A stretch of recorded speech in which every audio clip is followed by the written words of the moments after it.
Welcome to the Difference Makers, the show to empower, inspire, and motivate you to make a bigger difference by learning from thought leaders who share their stories, tips, and strategies so you can wake up to your highest potential.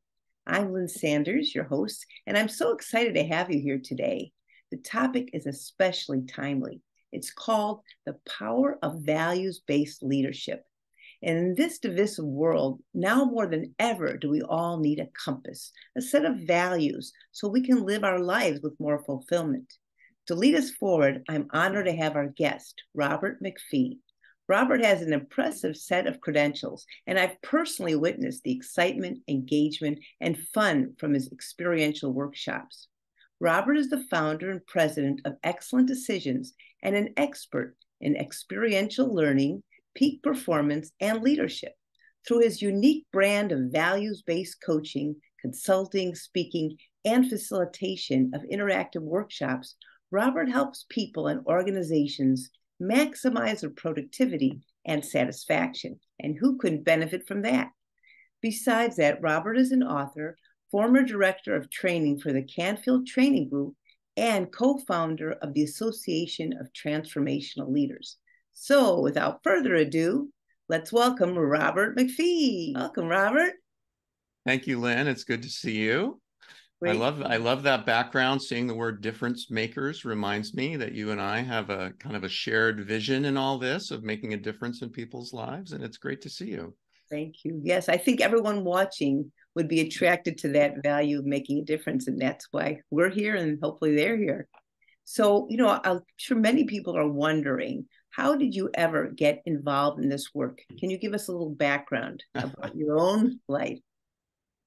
Well, it's funny because now I feel like, it's the work I'm meant to do. But the truth is, many years ago, gosh, it's 25, 30 years ago now, I got connected to the work of Jack Canfield, who wrote the Chicken Soup for the Soul books and the book, The Success Principles. I was actually running a valet parking company at the time. A friend of mine and I started a company when we graduated college, and it was all going great. But I came across Jack's set of cassette tapes to show you how long ago it actually is. I remember that. And I listened to his tapes for a couple of years, and then I actually sent him a letter to thank him for the impact that those tapes had made on me. And he invited me to come to a workshop that he was doing. And so I went to the workshop. And it just ended up being kind of one step after another, where I got deeper and deeper into this work and really seeing the impact that personal and professional development work, that when we increase our awareness and start realizing that we have choices that we can make that really can impact our lives and change not only the results we're getting, but the experiences we're having. And I eventually transitioned out of running the parking company. My partner bought me out. And doing the transformational work became my main work. And I actually ended up working with Jack for, I think it was about 9 or 10 years that we actually worked very closely together. And he was an incredible mentor to me to get me to the place where I am now, where I've been doing this work for whatever it is, 25 years or so, and loving it and feeling like it's really very purpose-driven for me. Again, I see that Difference Makers sign behind you, and that's what it's about to me. I love to wake up in the morning knowing that the work I'm doing is making a real difference in people's lives.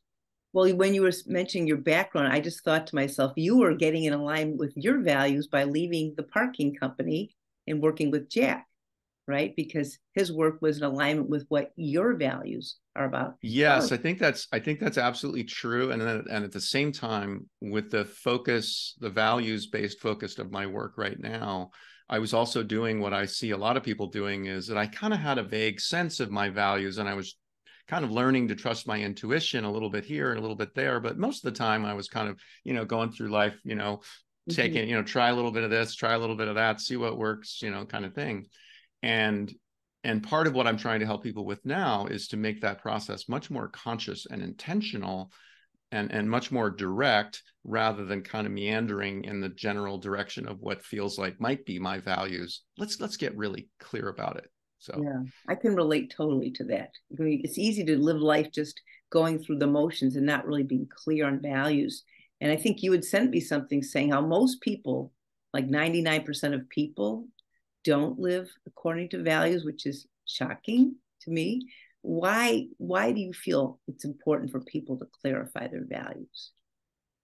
Well, and true confessions, like that 99% number is kind of a made up number, because I've been looking for months and months trying to find an actual Okay, study that will tell me sure. that's a personal experience. Whereas I'm out and talking to people about this new focus of my work, hardly anybody, like I won't say nobody because that's an absolute, but very close to zero of the people that I'm in conversation with. And I spend a lot of time with people who are doing transformational work and are very familiar with this whole environment. And even people who are pretty immersed in improving their lives and trying to make the changes that they want to make. Most of them, if pressed, could not tell you what their highest values are. And so, to me, that's kind of crazy, because and values are so important. Like they are the way that we assess whether we're on purpose, whether we have a meaningful life, whether we are, again, creating like the results and experiences that we really want. How would we know that unless we're clear about our values? Our values are like the measuring stick, if you will, the compass that we use to determine, am I on purpose or not? That's measured through my values. And you being on purpose is different than me being on purpose. Probably some similarities, because again, you and I have a lot in common in this whole arena, but you have different values than my personal values. So you would answer that question about being on purpose a little bit differently than I would answer it.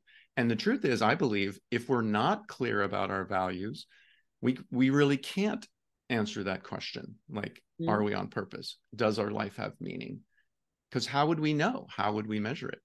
Right, but no one's ever, until you came along, unless there are others, I'm sure, but no one, I think, has purposely led us to discover our values. I think that's the challenge, right? We don't. Well, the truth is, I'm not the only person out there doing values work. And we'll talk about what's different about the approach that I'm taking. And one of the reasons I'm kind of wiping everything else off my desk and focusing almost exclusively on this area of values clarification is I've looked at the other values work that's out there, and there's some very good values work out there. And most of what I see is not very in-depth. It's very confusing for people, and it doesn't focus on implementation and application. So, like, for instance, most of the time, actually, my ideal client on the corporate and business side of this whole conversation has become companies who've already done values work and they haven't implemented it. It's sitting in a drawer somewhere. It's not being used. It's not making a lasting difference because they did something that was interesting and maybe entertaining, but it wasn't implementable. It wasn't applicable. It wasn't something that they could really put into action and make a part of what they're already doing. So it never really made a lasting difference. And my commitment to all the work I've done is not to have it be strictly entertainment, but to have it, first of all, be experiential and interactive. You said, you've seen me on stage and working with groups. That's part of what I learned from Jack is, the more I'm talking, the less people are learning. We need to get them in conversations with each other and doing exercises and activities and really getting it into their body rather than just having it go in one ear and out the other. So doing all that is with the intention of not just having people learn, but take what they learn and really implementing it and put it into action and have it make a long-term difference for them. Right. We learn by doing. So tell us, what are your values and how do you use those values then to help other people? Well, let me answer a question before the question, because we were talking a little bit about, the other values work that's out there.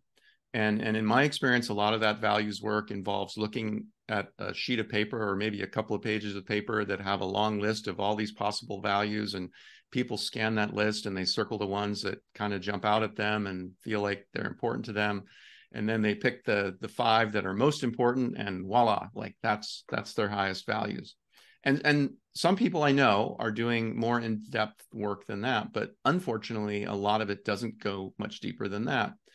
And one of the things that I did with my own values years ago, and I always say, of all the work I do, I only have 3 original pieces of content. Everything else I've learned from someone else, directly or indirectly. But one of the things I just did unprompted was I took my values and I divided them into 2 separate categories, because I always felt like values work was very confusing. I always ended up with this kind of jumbled list of things that kind of didn't seem like they really went together. And I really struggled with the application and the implementation of the work. So for myself, to eliminate that confusion, what I did was I took my values and I put them into 2 categories. One was the things, like what is important to me, what I now call results values. It's almost always, it's nouns, it's people, places, and things. It's the what is important to me. Mm-hmm. And then the second form of values is what I call ways of being. These are like qualities and characteristics. This is the way I want to show up in the world. So just to prove I'm not kind of dodging your question, I'll now I can answer it, right? Because the way I answer it is very different than the way most people would answer it, because I'm going to give you 2 lists. One is my results values, the things, the what's in my own life that are very, very important to me. And the number 1 thing on that list is my children, my kids, 3 amazing children. And they taught me unconditional love in my relationships with them. That's the most important thing in my whole life. The next thing on my list is what I call people and the planet, like making a contribution and making the difference and making the world a better place. Again, that's why I look at your background and I go, oh, Yes. I'm with my people, like, right? Like, Right. yeah, because that's my number 2 value. That's why that's important to me. If that wasn't on my list, I might not even really notice that background. So the kids are first, people and planet is second, health and well-being, like taking care of myself and being my best kind of physical and mental and emotional self is the third one on the list. My career and financial success is fourth on the list. And then I try and do myself and get my clients to narrow it down to top 5. So the fifth on my kind of highest values list is relationships with friends and family. My kids get separated out as a whole different category, but my other relationships with my wife and with my friends and my extended family, those are the things, those are the what's that are most important to me. And then on the other side, which again is really different, I think you'll hear it as I describe the things on my other list, which I actually tell people I don't think it's as important to like put them in order, because they're very kind of situational. They show up in different situations in different kind of order.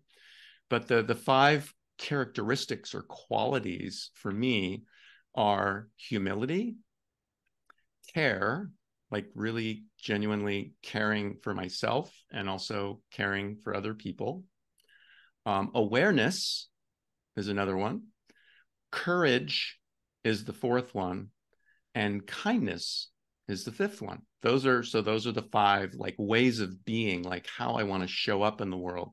So now that I have those 2 lists, and this is what's fundamentally different about the approach that I'm taking, that our organization that's growing really quickly right now is taking to values, is once we have a list of what's important to us and a list of how we want to show up in the world, then we can be in pursuit of making the changes and creating more or making it better in whatever ways are most important to us.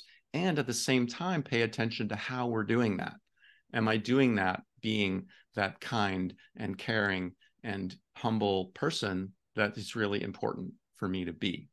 And the more I build on both of them, the more I live my life in a way that feels really meaningful, that feels intentional, and that feels on purpose. I love that. So what you're saying, in a sense, is that you are helping people create their roadmap for their life, their foundation built on their values, so that they can be more fulfilled and happier with whatever. Yeah, and I think the map analogy is really appropriate because, and part of the teaching, one of the other original pieces of content of mine is something I created built around a concept called the change paradox, where human beings, we naturally want change. We want to make things better. We want more of things. We want less of other things. We want to improve something. We just are always wanting something different, right? Mm-hmm. But at the same time, the same human beings, we resist change, right? As soon as something changes, like, oh no, I can't, I don't want that. I got to go back to the way it was, So there's this kind of battle going on for people about wanting things to be different and wanting a better relationship or wanting to make more money or wanting less stress or wanting to lose weight or whatever it is.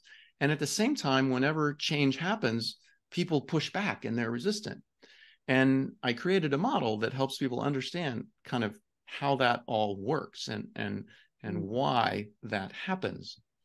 And now that I've said that, I've completely forgotten what your question was. What was your question? Oh, you were talking about the roadmap. Yes, I right? just Like, you're so providing people with a roadmap. yeah. Wow. And so this is all happening while we're kind of navigating towards these things that we want. We want more, we want better, all these things. But without values clarity, oftentimes people go charging off down some road that doesn't take them where they really want to go. It's usually a road that someone else wants them to go down, or someone else has told them they should go down. It's really important that you get married. It's really important that you get a good job. It's really, and what does that mean? A good job. It means how much money you make, whatever. All these things that the world tells us we should do, that's someone else's values. Right. And it may or may not align with our values. So I plead guilty to what you said of helping people create a roadmap and a roadmap that will take them where they want to go, not where I think they should go or where you think they should go, where they really most want to end up. Wow. We do a visualization as part of our live facilitated process that we do both in person and virtually. And it's about your ideal life and getting people to pause the busyness and just close their eyes and envision their ideal life. That's where they want to go. That's what their values tells them. That's where they want to be. But often they're trying to pursue someone else's ideal life. That is so true. Yeah. Wow, this is so applicable to anyone. You had spoken to me earlier about how your program could reach so many people, and I was going to ask you who could benefit most from your work. To me, it seems like almost anyone could benefit. So tell me, who do you feel would most benefit? Well, I do have a similar reaction to what you're saying. And I also have been around this kind of work and just business in general. And, the entrepreneurship, starting with the parking company I told you about. And one of the things I've learned is that if your target market is everybody, you're in deep, deep trouble, right? You've really got to identify the people who can most benefit from your work. And what I'm seeing kind of ironically now is, and I think I talked about this a little bit already, but people who have already either expressed an interest in personal development and making their lives better and that type of thing are really the people who can get the most benefit from this, because they've already expressed interest. They've already probably tried things that didn't work so well, because there's all these external influences telling them what to do. And there's something about this conversation about values that really resonates with those people. And that's individuals and organizations. There's a lot of organizations out there that have done values work, and they might have a sign up on the wall that says what their values are. But if they really look at it and say, are we really operating in alignment with our values? They might say, well, sort of, but not really. And so the idea of really clarifying values and making it less confusing by separating it out in the ways that I described, so we're really clear about what it is we want, but also how we want to show up. And again, that applies for individuals and for organizations. Same thing, like, don't make it confusing. Don't put the ways of showing up and the what we want all in the same bowl and try and make it work. It just doesn't, it gets confusing is the main thing that I see. So I think people who have either already done some values work or have already had their curiosity piqued by the whole area of personal development, professional development, looking to improve their life, those are the people who seem to get most curious about how values clarity can fit into that. Robert, what are some of the results that people can expect when they clarify their values with your program? Robert? Well, there's a lot. And I'll try and give you a few of the main ones that come up. It's been really interesting for me as I've dived into this particular arena even more to see the benefits just keep coming and coming and coming. And again, like I was saying with the Covey, he who is good with a hammer thinks everything is a nail. I see the impact of this work like everywhere I look, it seems like. But a couple of the ones that come up really frequently are, first of all, that people see that they're able to create the results and experiences they want more quickly. Because rather than navigating towards what they think they want on kind of a windy road, values clarity gives them a really specific target. Like they know where they want to go, they know what's really important to them, and they can then see a straight line kind of from here to there. So people see like accelerated results is one thing. The other thing that I see really frequently is that people who struggle with decision making, people who struggle with procrastinating and not being sure which way to go or what to do next or which option to choose or things like that, when we get really clear about our values, the important decisions, which are usually the hardest ones to make and the most likely to get kind of stuck on, the answers become much clearer because we can see through the lens of our values, and values again is like what is most important to us. If I know that my kids are most important to me and I'm making a decision about whether to go to a meeting or whether to spend time with my kids, that better be a really important meeting, or I'm going to choose the time with my kids, because that I've clearly identified that, I've articulated that, I've done the work to decide where that fits relative to a meeting. So making a decision, I'm going to spend the time with my kids. Usually pretty simple. That makes sense. I mean, so many people regret, they say, did you regret that you didn't spend more time with your family? Or did you regret that you spent not enough time with work? And people will say, I regret that I didn't spend time with family, which illustrates again that they didn't have their values clearly outlined. Yeah. Well, and we live in a world where, especially with money and all the things that come with money, all the things that we can acquire and buy and achieve and all that, there's an expression called money can't buy happiness, but we kind of discard that and say, oh, ha, ha, ha. But yeah, actually it can. I'd be much happier if I had more money. But there's real research on this. These are not made up statistics. Like there's a lot of studies that show that it's important to make a certain amount of money so that you have a certain amount of security and safety and your bills are paid and that kind of thing. But above and beyond that, the increases in happiness and satisfaction are really just incremental. And some of the happiest people and satisfied people who love their lives, are not the richest and wealthiest people. Some of those people are miserable. So we chase after these things thinking they're going to make us happy because we live in a society that says that's important. But is it really important to me? Like for me, making a certain amount of money is important, so I can make that contribution I talked about to making the world a better place. And I can do wonderful things with my kids, and I can have time for those relationships that are important. Making some money is important, but it's not the most important thing. And it's really only important relative to the meaning that I give it with those other values. I love that. Really, if more people had their values in place, I feel like our world would be a lot happier. I know. That's why I'm diving into this like head first and all the way in up to my eyeballs. Like it just feels so important that so many people don't know what their values are.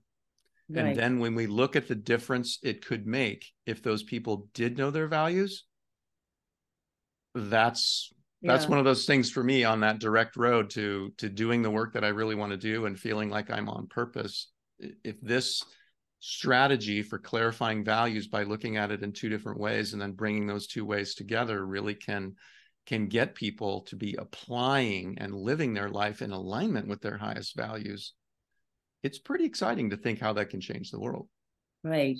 I feel our world needs this so desperately. It needs what you're doing, because I can recall, I'm sure you can recall, even just maybe 10 years ago or 20 years ago, when people didn't say negative things on television about other people. Maybe they'd say it privately, but it seems like people's values have radically changed over time. And there's still others who are thinking, why are people acting like this?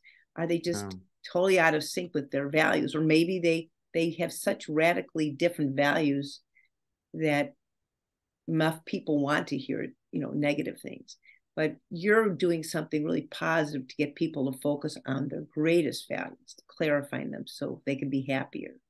Yeah, and in my experience, it's not so much that people have really different values. It's that they've adopted someone else's values. When we do this values work, one of the things we discover over and over and over again is that most of us, when we really look at our highest values, when we look at what's really important, there's not all these huge differences. There's not a huge polarity where you want one thing and I want something completely different. There's a lot of similarity. Like, as human beings, we want the same things. Like, we want the same kind of experiences and connections and all those kinds of things. But when we look at the world we live in and we look at all the political discourse and all of that that's going on with media and social media and advertising and television and all these things like bombarding us, what's happened is people have taken on whatever news they're watching, is dictating how they live their life, the way they think and the way they act and what their beliefs are, more than their own values. And this work for me is really about all about people going, okay, time out, quick pause. Let's find out what's really important to me, and then move forward from there, instead of letting whatever social media source or family member or friend or boss or whatever who's currently running the show. How about if I run the show? How about if we do this based on what's important to me? Right. Game changing. That's great. So what's the first step for people to get to work with you, or to do this work with you? So this work is coming together in all sorts of different forms. We're finishing up our book right now as we're recording this, and we're going to have an online course, and we have live courses that we do. I do work with organizations. There's all sorts of different ways to engage with us. So the simplest way to figure out what your logical next step would be to go to our website, which is valuesbasedlife.com. From that website, we have a free offer. We're offering people the first 3 chapters of my book about how to live a values-based life, which covers some of the things we've kind of covered quickly here about why this is so important to clarify your values, that change paradox model that we talked about kind of why we resist change and desire change at the same time, and how we can break out of that kind of resistance pattern. And then the 3rd chapter is about the 2 different kinds of values that I talked about, and giving a little bit more detailed description about the 2 different types of values and why it's important to separate them. So people can get that as a free PDF download to learn more about what we're up to. And if they're ready to engage on some level, whether it's getting the book and reading the book or participating in a course, either online or in person, there's all sorts of ways to engage with what we're doing. So give us that website again, Robert. I would love to get it myself.